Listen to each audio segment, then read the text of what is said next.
യേശുക്രിസ്തുവിന്റെ രക്തത്താൽ നീതീകരിക്കപ്പെട്ടിരിക്കുന്ന സകല വിശുദ്ധർക്കും എൻ്റെ വന്ദനത്തെ അറിയിക്കുന്നു. വളരെ അനുഗ്രഹീതമായതും എന്നാൽ വളരെ വിചിത്രവുമായ ഒരു പ്രവാചക തിരുവെഴുത്തിൽ നിന്നാണ് ഇന്ന് ഞാൻ നിങ്ങളോട് സംസാരിക്കാൻ ആഗ്രഹിക്കുന്നത്.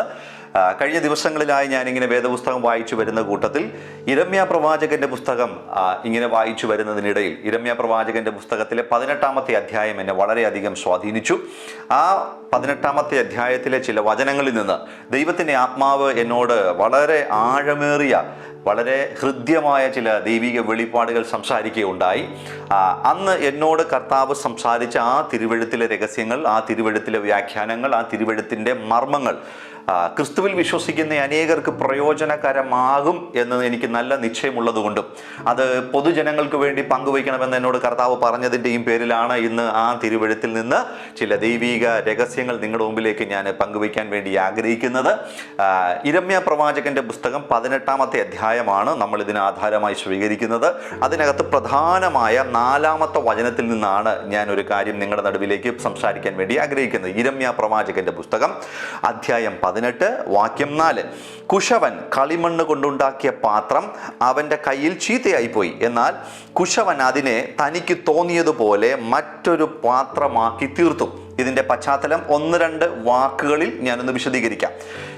യിരെമ്യാവ് എന്ന് പറയുന്ന അനുഗ്രഹീതമായ പ്രവാചകൻ ഇസ്രായേലിൽ BC 600-ൽ പ്രവചിച്ചുകൊണ്ടിരിക്കുന്ന, പ്രവാചക ശുശ്രൂഷ നടത്തിക്കൊണ്ടിരിക്കുന്ന വളരെ ശക്തനായ പ്രവാചകൻ. നിങ്ങളുടെ അനുസരണക്കേടുകൾക്ക് പകരമായി നിങ്ങളുടെ മേൽ ദൈവത്തിൻ്റെ ന്യായവിധി വരുന്നുവെന്നും മാനസാന്തരപ്പെടുകയും നിങ്ങളുടെ കാര്യങ്ങൾ ക്രമീകരിക്കുകയും ഈ നാട്ടിലെയും ഈ രാജ്യത്തിലെയും നീതി ന്യായ വ്യവസ്ഥ പുനഃസ്ഥാപിക്കുകയും ചെയ്തില്ല എങ്കിൽ യഹോവയായ കർത്താവിൻ്റെ കോപം നിങ്ങളുടെ മേൽ ജ്വലിച്ചിരിക്കുന്നത് കൊണ്ട് നിങ്ങൾ പ്രവാസത്തിലേക്ക് പിടിക്കപ്പെടുമെന്നും നിങ്ങളുടെ മേൽ വിജാതീയരായ ദൈവത്തെ അറിയാത്ത ജാതീയ ദേവന്മാരുടെ സേവകന്മാരായിരിക്കുന്ന രാജാക്കന്മാർ വന്ന് നിങ്ങളെ ആധിപത്യം നടത്തുകയും നിങ്ങളുടെ മേൽ ഭരണം നടത്തുകയും ചെയ്യുമെന്നൊക്കെയുള്ള യഹോവയായ കർത്താവിൻ്റെ ന്യായവിധി പ്രവചിച്ചുകൊണ്ടിരിക്കുന്ന ഒരു പ്രവാചകൻ.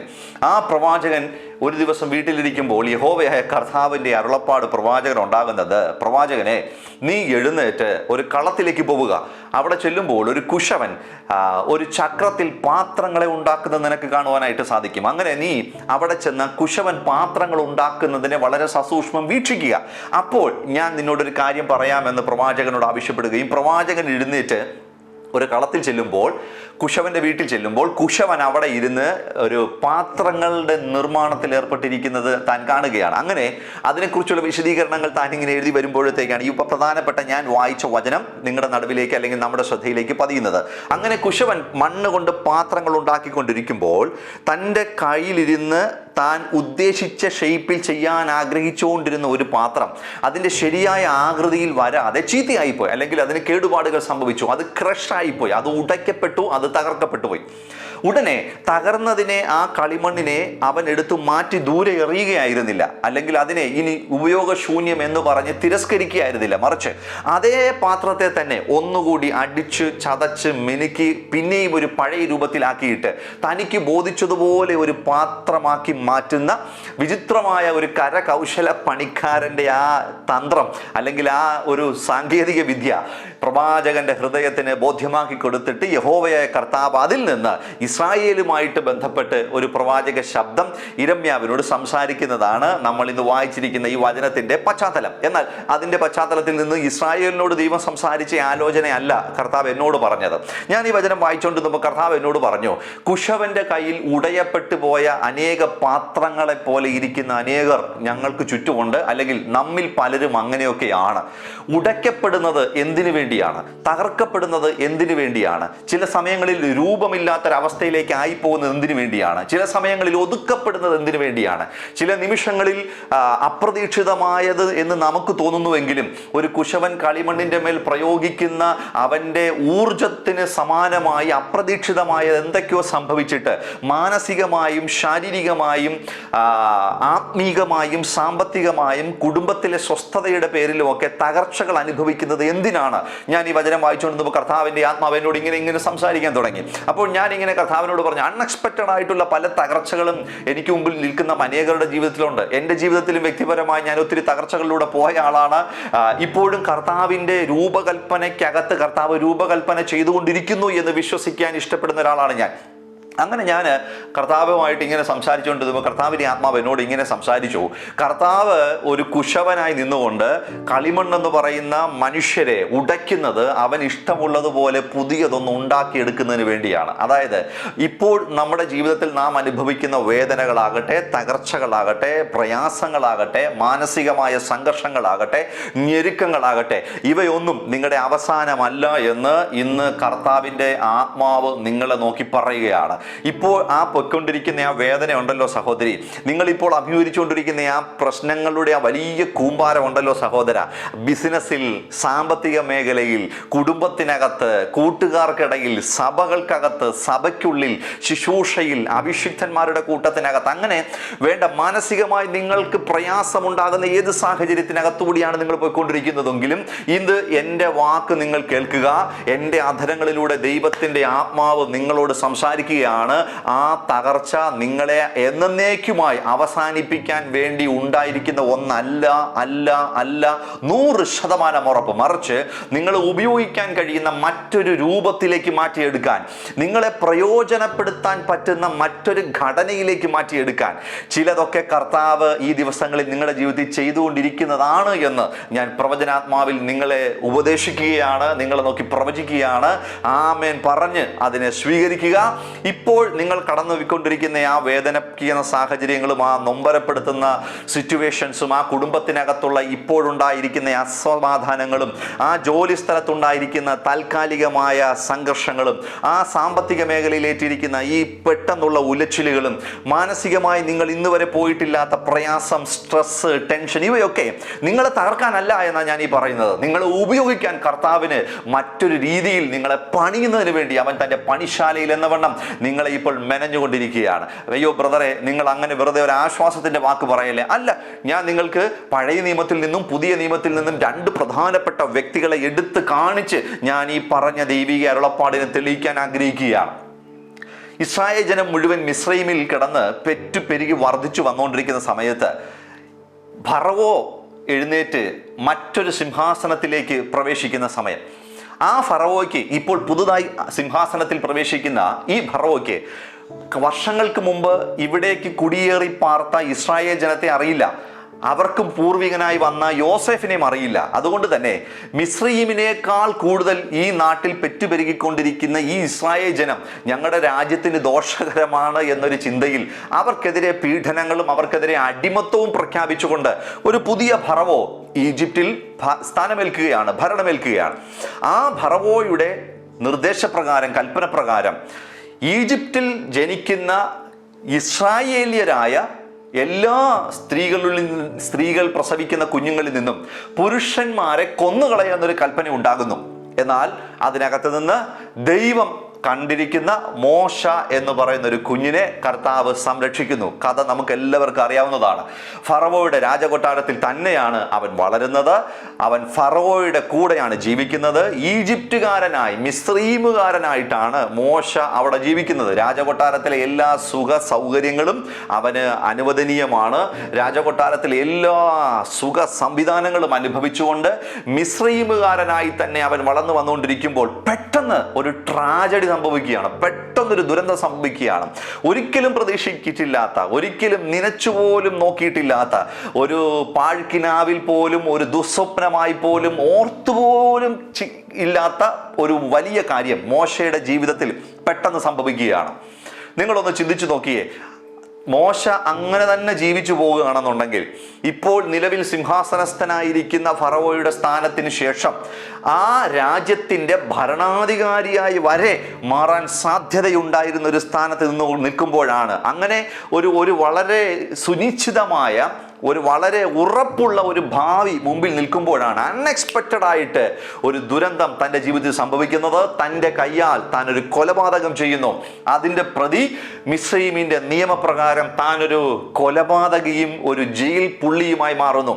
അങ്ങനെ ആ നിയമത്തിൻ്റെ കാർക്കശ്യങ്ങൾ നന്നായി അറിയാവുന്ന മോശ താൻ ജനിച്ചു വളർന്ന രാജകൊട്ടാരം വിട്ട് താൻ ജനിച്ചു വളർന്ന് അനുഭവിച്ചുകൊണ്ടിരിക്കുന്ന രാജകൊട്ടാരത്തിലെ സുഖ സൗകര്യങ്ങൾ വിട്ട് തൻ്റെ രാജ്യമായിരിക്കുന്ന മിസ്രൈമിൻ്റെ അതിര് വിട്ട് മരുഭൂമികളിൽ അലഞ്ഞ് തിരിഞ്ഞ് നടക്കുന്ന താൻ ഒരിക്കൽ പോലും നിരൂപിച്ചിട്ടില്ലാത്ത ജീവിതത്തിൻ്റെ മറ്റൊരു സമയത്തിലേക്ക്, മറ്റൊരു കാലചക്രത്തിലേക്ക് വന്നു വീഴുന്ന ചരിത്രം പുറപ്പാട് പുസ്തകത്തിൽ കൃത്യമായി എഴുതിയിട്ടുണ്ട്. സംശയമുള്ളവർക്ക് അത് പരിശോധിക്കാവുന്നതാണ്.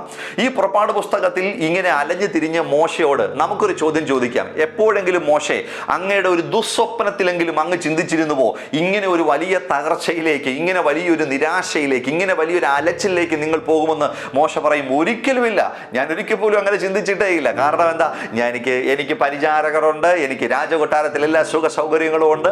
ഇങ്ങനെ തന്നെ എൻ്റെ ജീവിതം പോവുകയാണെന്നുണ്ടെങ്കിൽ ഒരു 10-20 വർഷങ്ങൾക്ക് അകത്ത് വെച്ചിട്ട് ഞാൻ ആ ഫറവോയുടെ രാജസിംഹാസനത്തിൽ ആസനസ്ഥനായി ഈ മിസ്രൈമിനെ ഭരിക്കുന്ന ഒരു ഭരണാധികാരിയായി മാറുന്നത് സുനിശ്ചിതമാണെന്ന് ചിന്തിച്ചുകൊണ്ടിരിക്കുമ്പോൾ പെട്ടെന്ന് അൺഎക്സ്പെക്റ്റഡ് ആയി ചിലത് അവൻ്റെ ജീവിതത്തിൽ സംഭവിച്ചു. അതവനെ മാനസികമായി തകർത്തി. അതവൻ്റെ നിലവിലുണ്ടായിരുന്ന സാഹചര്യങ്ങളിൽ നിന്നെല്ലാം അവനെ പുറകിലോട്ട് വലിച്ചു. ഒരു വലിയ ഡൗൺഗ്രേഡിങ് സംഭവിച്ചു. സുഖ സൗകര്യങ്ങളില്ല, കിടക്കാൻ പട്ടുമെത്തയില്ല, പരവതാനികളില്ല, അവൻ്റെ ആജ്ഞയനുസരിച്ച് കാര്യങ്ങൾ ചെയ്തു കൊടുക്കുന്ന പരിചാരകളില്ലാതെ ഒറ്റയ്ക്ക് ഏകാന്തനായി ജീവിതത്തിൽ സർവൈവ് ചെയ്യേണ്ടി വരുന്ന ഒരു സാഹചര്യത്തിനകത്തേക്ക്, മണലാരണ്യങ്ങൾക്കകത്തേക്ക് മോശ വലിച്ചെറിയപ്പെട്ടപ്പോഴും മോശയ്ക്കറിയില്ലായിരുന്നു മോശയെ അങ്ങനെ ഉടയ്ക്കുന്നത്, മോശയെ അങ്ങനെ മെനുക്കുന്നത്, മോശയെ അങ്ങനെ മാനസികമായി തകർത്തി ഒറ്റയ്ക്കാക്കുന്നത് അവനെ ഈ മിസ്രൈമിന്റെ അടിമത്തത്തിൽ കിടക്കുന്ന വാഗ്ദത്തമുള്ളൊരു തലമുറയെ എടുത്തുകൊണ്ട് സൂപ്പർ നാച്ചുറൽ ആയുള്ളൊരു ജേണി മുൻപിൽ നിന്ന് നയിക്കുന്ന ഒരു നേതാവാക്കി മാറ്റാനാണെന്ന് മോശയ്ക്ക് അന്ന് അറിയുകയില്ലായിരുന്നു. ഹല്ലേലൂയ. ഇത് പറഞ്ഞുകൊണ്ടിരിക്കുമ്പോൾ ഞാൻ അതിശക്തമായ ദൈവസാന്നിധ്യം അനുഭവിച്ചുകൊണ്ട് ചിലരെ നോക്കി കർത്താവ് എന്നോട് ഇങ്ങനെ പറയാൻ ആവശ്യപ്പെടുകയാണ്. ഇന്ന് നിങ്ങൾ അനുഭവിക്കുന്ന എല്ലാ വേദനകളും സൂപ്പർ നാച്ചുറലായ ചില ജേണികൾക്ക് മുമ്പിൽ നിന്ന് നയിക്കാനുള്ള നേതാക്കന്മാരാക്കി നിങ്ങളെ മാറ്റാൻ പോവുകയാണ്. കർത്താവ് തിരഞ്ഞെടുക്കുന്നത് എപ്പോഴും തകർത്തവരെയാണ്. കർത്താവിന് എപ്പോഴും പെർഫെക്റ്റ് ആയിരിക്കുന്നവരെ ആവശ്യമില്ല. അവന് വേണ്ടുന്നത് തകർന്നു കിടക്കുന്നവരെയാണ്, ഒറ്റപ്പെട്ടു പോയവരെയാണ്. ദൈവത്തിൻ്റെ പദ്ധതി പ്രകാരം നിങ്ങളെ അവൻ തകർത്തിട്ടുണ്ടെങ്കിൽ ഉറപ്പായും ആ പദ്ധതികളുടെ നിവർത്തീകരണവും നിങ്ങളിലൂടെ മാത്രമേ കർത്താവ് ചെയ്യുകയുള്ളൂ. എൻ്റെ കൂടെ ആ വചനം അങ്ങനെ വിശ്വസിക്കുകയും ആമേൻ പറയുകയും ചെയ്യുക. അവൻ മാനസികമായി തകർന്നു. അവൻ്റെ ഹൃദയത്തിലെ പ്രതീക്ഷകളെല്ലാം അസ്തമിച്ചു. മോഹഭംഗങ്ങളുണ്ടായി. താൻ പ്രതീക്ഷിച്ച സ്വപ്നം കണ്ട ഒരു ശുഭഭാവിയല്ല തനിക്ക് ഉണ്ടായിരിക്കുന്നത്. താൻ നിരൂപിച്ചതുപോലെയല്ല തൻ്റെ സാഹചര്യങ്ങൾ ഇപ്പോൾ മുമ്പിലോട്ട് പോയിക്കൊണ്ടിരിക്കുന്നത്. എല്ലായിടത്തും തകർച്ചയാണ്. പൂർണ്ണമായും താൻ ഒറ്റപ്പെട്ട് മരുഭൂമിയിൽ കിടക്കുമ്പോൾ അങ്ങനെ ഒരു കുശവന്റെ കയ്യിൽ ഉടഞ്ഞ പാത്രം പോലെ മരുഭൂമിയിൽ കിടക്കുന്ന മോശയുടെ അടുക്കിലേക്കാണ് മുൾപ്പടർപ്പിൽ യഹോവയായ ദൈവം പ്രത്യക്ഷപ്പെട്ട അവനോട് ഈജിപ്തിലേക്ക് തിരികെ പോകാനും ഈജിപ്തിൽ നിന്ന് ആ ജനത്തെ വെളിയിലേക്ക് കൊണ്ടുവരുവാനും ലോകത്താരും കണ്ടിട്ടില്ലാത്ത ചിലത് നിന്റെ കയ്യിലൂടെ സംഭവിക്കുകയും നിന്റെ കണ്ണുകൊണ്ട് കാണുകയും ചെയ്യുമെന്ന് യഹോവയായ കർത്താവ് അവന് പ്രോമിസ് കൊടുക്കുന്നത്. ഞാൻ നിങ്ങളോട് പറയട്ടെ, ഈ തകർച്ചയിലേക്ക് മോശ പോയില്ലായിരുന്നെങ്കിൽ മോശ ഈജിപ്തിലെ ഒരു ഫറവോയായി മോശയുടെ പേരിൽ ഒരു പിരമിഡും പണിത് എവിടെയോ യവനികയ്ക്കുള്ളിൽ മറഞ്ഞു പോയേനെ. എന്നാൽ മോശ ആ തകർച്ചയ്ക്കകത്തുകൂടെ പോയത് കൊണ്ടാണ് ഇന്ന് ഈ 2024 ഒരു മോട്ടിവേഷനായിട്ട്, അല്ലെങ്കിൽ ഒരു എക്സാമ്പിളായിട്ട്, ഒരു റോൾ മോഡലായിട്ട് വിശുദ്ധ തിരുവെഴുത്തും നമ്മളും ഒക്കെ ഇന്ന് മോശയെക്കുറിച്ച് സംസാരിക്കുന്ന ഒരു ചിരഞ്ജീവിയായി മോശ മാറിയതിൻ്റെ കാരണം അന്ന് ആ തകർച്ചകളിലൂടെ അവനെ കർത്താവ് കടത്തിവിട്ടതുകൊണ്ടാണ്. ഞാനത് നിങ്ങളോടുള്ള ഒരു ആലോചനയായി കർത്താവ് അത് കൈമാറുകയാണ്. തകർച്ചകളിലൂടെ പോയിക്കൊണ്ടിരിക്കുന്ന, ഉടയ്ക്കുന്ന അനുഭവങ്ങളിലൂടെ പോയിക്കൊണ്ടിരിക്കുന്ന, വേദനിക്കുന്ന, നീറുന്ന, ഉമിത്തിയിൽ എന്ന വണ്ണം വെന്തുരുകുന്ന സാഹചര്യങ്ങളിലൂടെ നിങ്ങൾ പോയിക്കൊണ്ടിരിക്കുകയാണ്. ഉറങ്ങാൻ കഴിയുന്നില്ല ബ്രദറെ, എനിക്ക് അയ്യോ ഭക്ഷണം കഴിക്കാൻ പറ്റുന്നില്ല, എൻ്റെ മനസ്സിൻ്റെ പിടിവിട്ടു പോകുമോ എന്ന് തോന്നുന്ന അത്രയും മാനസിക സംഘർഷങ്ങളിലൂടെ ഞാൻ പോയിക്കൊണ്ടിരിക്കുകയാണ്. ധൈര്യമായിരിക്കും ബ്രദറെ, ആരും കണ്ടിട്ടില്ലാത്ത ചിലത് നിങ്ങളുടെ കയ്യിൽ കർത്താവ് ഏൽപ്പിക്കാൻ പോവുകയാണ്. നിന്നിലൂടെയാണ് ചെങ്കടൽ കർത്താവ് രണ്ടായി കീറാൻ പോകുന്നത്. നിന്നിലൂടെയാണ് അവൻ കാടയെയും മഞ്ഞയും പൊഴിച്ചുറക്കാൻ പോകുന്നത്. നിന്നിലൂടെയാണ് അവൻ ന്യായപ്രമാണത്തെ എഴുതി ജനത്തിന് കൊടുക്കാൻ പോകുന്നത്. നിന്നിലൂടെയാണ് അവൻ അസാധാരണമായ വീര്യപ്രവൃത്തികൾ ചെയ്യാൻ പോകുന്നത്. നിന്നിലൂടെയാണ് അവൻ മേഘസ്തംഭത്തെയും അഗ്നിസ്തംഭത്തെയും സ്ഥാപിക്കാൻ പോകുന്നത്. നിന്റെ കൂടെയാണ്, നിന്റെ കൂടാരത്തിന്റെ ഒപ്പമാണ് യഹോവയായ ദൈവം നടക്കാൻ പോകുന്നത്. കാരണം അവൻ തകർത്താൽ അവൻ നിന്നെ ഉപയോഗിക്കും, അത് ഉറപ്പാണ്. ഞാൻ നിങ്ങളെ നോക്കി പ്രവചിക്കുകയാണ്. കഴിഞ്ഞ നാളുകളിൽ, കഴിഞ്ഞ ആഴ്ചകളിൽ, അല്ലെങ്കിൽ ഈ വർഷത്തിന്റെ ആരംഭത്തിൽ, അല്ലെങ്കിൽ കഴിഞ്ഞ വർഷങ്ങളിലൊക്കെ അനേക തകർച്ചകൾ നിങ്ങൾ കണ്ടില്ലേ? അനേക വേദനകളിലൂടെ നിങ്ങൾ പോയില്ലേ? ഇപ്പോഴും അതിനകത്തുകൂടെ അതിന്റെ പ്രതിഫലനങ്ങളിൽ നിങ്ങൾ അനുഭവിച്ചുകൊണ്ട് പോകുന്നില്ലേ? ഇപ്പോൾ ധൈര്യത്തോടെ ഹൃദയത്തിൽ ഉറപ്പോടുകൂടി വിശ്വസിക്കുക. ഉപയോഗിക്കാൻ വേണ്ടിയാണ് കർത്താവ് നിങ്ങളെ ഉടച്ചത്. വേഗത്തിൽ പുതിയ നിയമത്തിൽ നിന്ന് ഒരു വ്യക്തിയുടെ ജീവിതത്തിലെ ചില ഭാഗങ്ങൾ കൂടി ഞാൻ നിങ്ങളുടെ നടുവിലേക്ക് എടുത്തു കാണിച്ചിട്ട് നിങ്ങൾക്ക് വേണ്ടി ആ വാക്ക് ഒരിക്കൽ കൂടി പ്രാർത്ഥിച്ചുറപ്പിക്കാൻ ഞാൻ ആഗ്രഹിക്കുകയാണ്. മത്സ്യബന്ധന തൊഴിലാളിയായിരുന്നു കേഫാവ്. അന്ത്രയോസിന്റെ സഹോദരനായിരിക്കുന്ന കേഫാവ് വേദപുസ്തകത്തിൽ മത്തായിയുടെ സുവിശേഷത്തിലും മാർക്കോസിന്റെ സുവിശേഷത്തിലും ലൂക്കോസിന്റെ സുവിശേഷത്തിലും യോഹന്നാന്റെ സുവിശേഷത്തിലും ഒക്കെ യേശുവിനോടൊപ്പം ചേർത്ത് ഏറ്റവും കൂടുതൽ എഴുതിയിരിക്കുന്ന മനുഷ്യന്റെ പേരാണ് കേഫാവ്. കേഫാവ് എന്ന് പറയുമ്പോൾ ഒരുപക്ഷെ നിങ്ങൾക്ക് മനസ്സിലായില്ലെങ്കിൽ ഞാൻ അദ്ദേഹത്തിന്റെ പിന്നത്തേതിലുണ്ടായ പേര് തന്നെ എടുത്തു പറഞ്ഞേക്കാം. അവന്റെ പേര് പത്രോസ് എന്നാണ്. ധീരനാണ്, വീരനാണ്, സ്വർഗരാജ്യത്തിന്റെ വെളിപ്പാടുള്ളവനാണ്. കൂടെ നിൽക്കുന്ന 11 പേർക്കില്ലാത്ത ദൈവിക രഹസ്യങ്ങളും മർമ്മങ്ങളും അറിയാവുന്നവനാണ്. ആവേശമുള്ളവനാണ്, എടുത്തുചാട്ടക്കാരനാണ്, എല്ലാ തരത്തിലും കർത്താവിന് ഇഷ്ടപ്പെട്ട മനുഷ്യനാണ്. അതുകൊണ്ട് തന്നെയാണ് കർത്താവ് അവന് പ്രധാനമായ 2 മേജർ പ്രോമിസുകൾ കൊടുത്തത്. എന്തൊക്കെയാണെന്നറിയാമോ? 1, പത്രോസേ, നിന്റെ മേല ഞാൻ എൻ്റെ സഭയെ കെട്ടിപ്പണിയാൻ പോകുന്നത്. 2, സ്വർഗത്തിലെയും ഭൂമിയിലെയും താക്കോൽ ഞാൻ നിനക്കാ തരുന്നത്. അടയ്ക്കാനും തുറക്കാനും ഉള്ള അവകാശം ഞാൻ നിനക്ക് തരികയാണ്. കർത്താവ് യേശുക്രിസ്തു തിരഞ്ഞെടുത്ത 12 ശിഷ്യന്മാർ വേറെ ആർക്കും കൊടുത്തിട്ടില്ലാത്ത 2 പ്രധാനപ്പെട്ട പ്രിവിലേജുകൾ അത് നൽകപ്പെട്ടിരിക്കുന്നത് പത്രോസിനാണ്. എന്നാൽ ഇതേ പത്രോസ് തന്നെയാണ് കൈവിലങ്ങിട്ട് ഗെത്സമനയുടെ തോട്ടത്തിനകത്ത് നിന്ന് നേരം വെളുക്കാറാകുന്ന ആ രാത്രിയിൽ തൻ്റെ അരുമനാഥനായ ഗുരുനാഥനെ കൈവിലങ്ങണിയിപ്പിച്ച് റോമൻ സാമ്രാജ്യം പിടിച്ചുകൊണ്ട് പോകുമ്പോൾ അവൻ മാനസികമായി തകർന്നു. അവൻ്റെ ഹൃദയം തകർന്നുപോയി. ജീവിതത്തിൽ ഒരിക്കൽ പോലും പ്രതീക്ഷിച്ചിട്ടില്ലാത്തത് ഇപ്പോൾ തൻ്റെ കണ്ണുകൊണ്ട് താൻ കണ്ടുകൊണ്ടിരിക്കുകയാണ്. ഒരിക്കൽ പോലും സംഭവിക്കുമെന്ന് നിരൂപിച്ചിട്ടില്ലാത്തത് തൻ്റെ കണ്ണുകൊണ്ട് താൻ കണ്ടുകൊണ്ടിരിക്കുകയാണ്. അതവനെ മാനസികമായി തളർത്തി. അൺഎക്സ്പെക്റ്റഡായി ഉണ്ടായ ആ വേദന അവനിൻ്റെ മേൽ കിടക്കുന്ന വിളിയെ പോലും ത്യജിച്ചു കളഞ്ഞിട്ട് അവൻ്റെ മേൽ ദൈവം ഏൽപ്പിച്ചിരുന്ന വളരെ ഗൗരവമേറിയ ശുശ്രൂഷകളെ പോലും ത്യജിച്ചു കളഞ്ഞിട്ട് പിന്നെയും പടകിലേക്ക് പോയി വല നന്നാ കഴുകിയെടുത്ത് കടലിലേക്ക് ചെന്ന് മീൻ പിടിക്കുന്ന പഴയ ജീവിതത്തിലേക്ക് വരെ തിരികെ പോകുന്ന തീരുമാനത്തിലേക്ക് അവനെ കൊണ്ട് എത്തിക്കത്തക്ക അളവിൽ അവൻ്റെ ഹൃദയം വികാരത്തിൽ അധിഷ്ഠിതമായി പോയി. അവൻ്റെ ഹൃദയം ബലഹീനമായി പോയി. അവൻ്റെ ഹൃദയം തകർച്ചയിലായി പോയി. അവൻ മാനസികമായി തകർന്നു. അവന് ഇപ്പോൾ ഒരു പ്രതീക്ഷയുമില്ല, ഒരു ശുഭപ്രതീക്ഷയുമില്ല. എന്നെ മനുഷ്യരെ പിടിക്കാൻ വിളിച്ചവനാണ്, എൻ്റെ മേൽ അവൻ സഭ പണിയുമെന്ന് പറഞ്ഞ എന്റെ കയ്യിൽ താക്കോല് തന്നതാണ്, എവിടെ ഒന്നും സംഭവിച്ചില്ലല്ലോ. അതെല്ലാം പറഞ്ഞവൻ കൺമുമ്പിൽ പിടിക്കപ്പെട്ട അടിമയെ പോലെ, കുറ്റവാളിയെ പോലെ കൈവിലങ്ങണിയിച്ച് നടന്നു നീങ്ങുന്നത് കണ്ടത് അവൻ മാനസികമായി തകർന്നു. ആ തകർച്ചകൾ അവനെ തെറ്റായ തീരുമാനങ്ങളിലേക്ക് എത്തിച്ചു. ആ തെറ്റായ തീരുമാനങ്ങളിലേക്ക് അവൻ പോയപ്പോഴും ആ തെറ്റായ തീരുമാനങ്ങൾ എടുത്ത് ഇനി ഒന്നും വേണ്ട എന്ന് പറഞ്ഞ് എല്ലാം ഗീവപ്പ് ചെയ്ത് പടകുമെടുത്തവൻ കടലിലേക്ക് പോയപ്പോഴും അവനെ അന്വേഷിച്ച കടലിൻ്റെ മുകളിൽ കർത്താവായ യേശുക്രിസ്തു ഇറങ്ങി വന്നു. കാരണം ദൈവം നിർണയിച്ച, ദൈവം കണ്ടിട്ട് ദൈവത്താൽ അനുവദിക്കപ്പെട്ട തകർച്ചകളിലൂടെയാണ് നിങ്ങൾ പോകുന്നതെങ്കിൽ ആ തകർച്ചകളിൽ നിന്ന് നിങ്ങളെ പിടിച്ചെടുത്ത് ഉയർച്ചയിലേക്ക് കൊണ്ടുവരുവാനും നിങ്ങളെ ഉപയോഗിക്കാനുമുള്ള ബാധ്യത കർത്താവിൻ്റെതാണ്. ഞാൻ ഇതിനകത്തിരിക്കുന്ന ചില കുടുംബങ്ങളുടെ മേൽ കർത്താവിൽ ഇപ്പോൾ പ്രവചിച്ചൊരാലോചന പറയുകയാണ്. ഈ ദിവസങ്ങളിൽ നിങ്ങളുടെ കുടുംബത്തിന്റെ റെസ്റ്റോറേഷൻ ദൈവത്തിന്റെ ബാധ്യതയായി മാറുകയാണ്. നിങ്ങളുടെ ജീവിതത്തിന്റെ റെസ്റ്റോറേഷൻ ദൈവത്തിന്റെ റെസ്പോൺസിബിലിറ്റിയാണ്. കാരണം ദൈവത്തിന്റെ വാഗ്ദത്തത്തിന് വേണ്ടി, ദൈവത്തിന് ഉപയോഗിക്കുന്നതിന് വേണ്ടി, ദൈവരാജ്യത്തിന് പ്രയോജനപ്പെടുത്താൻ വേണ്ടിയാണ് ഈ ദിവസങ്ങളിൽ കർത്താവ് നിങ്ങളെ ഈ പറയപ്പെടുന്ന തീച്ചുളയുടെ അനുഭവങ്ങളിലൂടെ കടത്തിവിടുന്നത്, ഈ തകർച്ചകളിലൂടെ കടത്തിവിടുന്നത്, ഈ നൊമ്പരങ്ങളിലൂടെ കടത്തിവിടുന്നതെങ്കിൽ ഇതിനകത്ത് നിങ്ങളെ താങ്ങാനും, ഇതിനകത്ത് നിങ്ങൾക്ക് വേണ്ടുന്ന സഹായങ്ങൾ നൽകാനും, ഇതിനകത്ത് നിന്ന് നിങ്ങളെ എടുത്ത് പണിത് മറ്റൊന്നാക്കി മാറ്റി ഉപയോഗിക്കുവാനുള്ള ധാർമ്മിക ഉത്തരവാദിത്തം കർത്താവിൻ്റെതാണ്. ഞാനതിപ്പോൾ നിങ്ങളുടെ മേൽ ഒരു പ്രവാചക ശബ്ദം പോലെ റിലീസ് ചെയ്യുകയാണ്.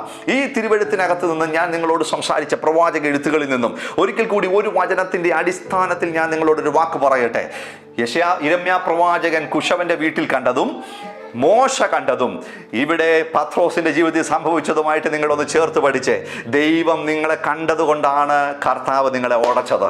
ദൈവം നിങ്ങളെ കണ്ടതുകൊണ്ടാണ് കർത്താവ് നിങ്ങളെ മെനയാൻ വേണ്ടി ഉടച്ചത്. ഉടയ്ക്കുന്നത് നിങ്ങളെ തള്ളിക്കളയാനല്ല, ഉടയ്ക്കുന്നത് അവന് മറ്റൊരു പാത്രമാക്കി മാറ്റാൻ, ഒരു ഫറവോയുടെ സിംഹാസനത്തിൽ വന്നിരിക്കുന്ന മറ്റൊരു ഫറവോയാക്കാനല്ല, ഇസ്രായേലിന്റെ അടിമത്വത്തിൽ നിന്ന് ഇസ്രായേൽ ജനത്തെ പുറപ്പെടുവിക്കുന്ന ഒരു പുറപ്പാടുകാരനാക്കി മാറ്റാൻ, ഒരു വീണ്ടെടുപ്പുകാരനാക്കി മാറ്റാൻ മോശയെ ദൈവം ദൈവം ഉടച്ചു, മോശയെ ദൈവം അങ്ങനെ പണിതു മാറ്റി. വീണ് എഴുന്നേറ്റ് നടക്കുന്ന ഒരു സാധാരണ മത്സ്യബന്ധന തൊഴിലാളിയിൽ നിന്ന് ഉറപ്പുള്ള ഒരു പാറയായി കേഫാവിനെ മാറ്റാൻ വേണ്ടി ദൈവം അവനെ മാനസികമായ തകർച്ചകളിലൂടെ അനുവദിച്ചു കൊടുത്തു. എന്നാലും ആ തകർച്ചകൾക്ക് നടുവിൽ അവൻ ഇറങ്ങി വന്ന് അവനെ കൈപിടിച്ചു, അവനെ റെസ്റ്റോർ ചെയ്തു, അവനെ ഉപയോഗിച്ചുവെങ്കിൽ ഈ രണ്ട് വ്യക്തികളും യിരെമ്യാ പ്രവാചകന്റെ പുസ്തകത്തിൽ ഈ 18-ാമത്തെ അധ്യായത്തിലെ തിരുവെഴുത്തിന്റെ അടിസ്ഥാനത്തിൽ ഇന്ന് ഞാൻ നിങ്ങളെ നോക്കി ആത്മാവിൽ പ്രവചിക്കുകയും ആത്മാവിൽ നിങ്ങളെ നോക്കി പ്രഖ്യാപിക്കുകയും ചെയ്യുന്നു. ഈ തകർച്ചകൾ നിങ്ങൾക്ക് തിന്മയ്ക്കായിട്ടല്ലേ, അല്ല അല്ല അല്ല അല്ല, നിങ്ങളെ ഉപയോഗിക്കുന്നതിന് വേണ്ടി അവൻ ഉടച്ചതാണ്. നിങ്ങളെ തകർത്തത് അവൻ ഉയർച്ചയിലേക്ക് നിങ്ങളെ പണിതെടുക്കാൻ വേണ്ടിയാണ്. എൻ്റെ കൂടെ ചേർന്ന് വിശ്വസിക്കുകയും അങ്ങനെ പ്രാർത്ഥിക്കുകയും ചെയ്യാമോ? ഞാൻ ഒരു വാക്ക് നിങ്ങൾക്ക് വേണ്ടി ഇപ്പോൾ പ്രാർത്ഥിക്കുന്നു. ഇപ്പോൾ പിതാവേ, ഈ ദിവസങ്ങളിൽ അവർ ഏറ്റുകൊണ്ടിരിക്കുന്ന സാമ്പത്തിക തകർച്ചകൾ, ശരീരങ്ങളിലെ ശാരീരികമായ തകർച്ചകൾ, മാനസിക മണ്ഡലങ്ങളിലെ തകർച്ചകൾ, കുടുംബ ബന്ധങ്ങളിലെ ശിഥിലീകരണങ്ങൾ, ശുശ്രൂഷയിലെ കണ്ടുകൊണ്ടിരിക്കുന്ന അപ്രതീക്ഷിതമായ തകർച്ചകൾ, ശൂന്യതകൾ, അവയെല്ലാം ദൈവം അവരുടെ മേൽ ഉപയോഗിക്കുവാനുള്ള, അവയെ മറ്റൊരു ദിശയിലേക്ക് മാറ്റുവാനുള്ള ആയുധങ്ങളും ദൈവത്തിൻ്റെ കാര്യപരിപാടിയുമാണെന്ന് അവർ മനസ്സിലാക്കട്ടെ. അവരുടെ ഹൃദയം തുറക്കട്ടെ, കാതു തുറക്കട്ടെ, തലച്ചോറ് തുറക്കട്ടെ. എന്നിട്ട് അവർ മനസ്സിലാക്കട്ടെ, ഇതൊന്നും എനിക്ക് തിന്മയ്ക്കായിട്ടല്ല, ദൈവം എന്നെ ഉടയ്ക്കുന്നത് എന്നെ ഉപയോഗിക്കാനാണെന്ന് അവർ മനസ്സിലാകട്ടെ. ഞാനിപ്പോൾ നിങ്ങളുടെ മേൽ പ്രാർത്ഥിക്കുന്നു. എല്ലാ ഉടച്ചിലുകളും നിങ്ങളെ ദൈവം ഉപയോഗിക്കുന്നതിനുള്ള മാർഗങ്ങളായി മാറുന്നു. I bless you in Jesus' mighty name. Amen.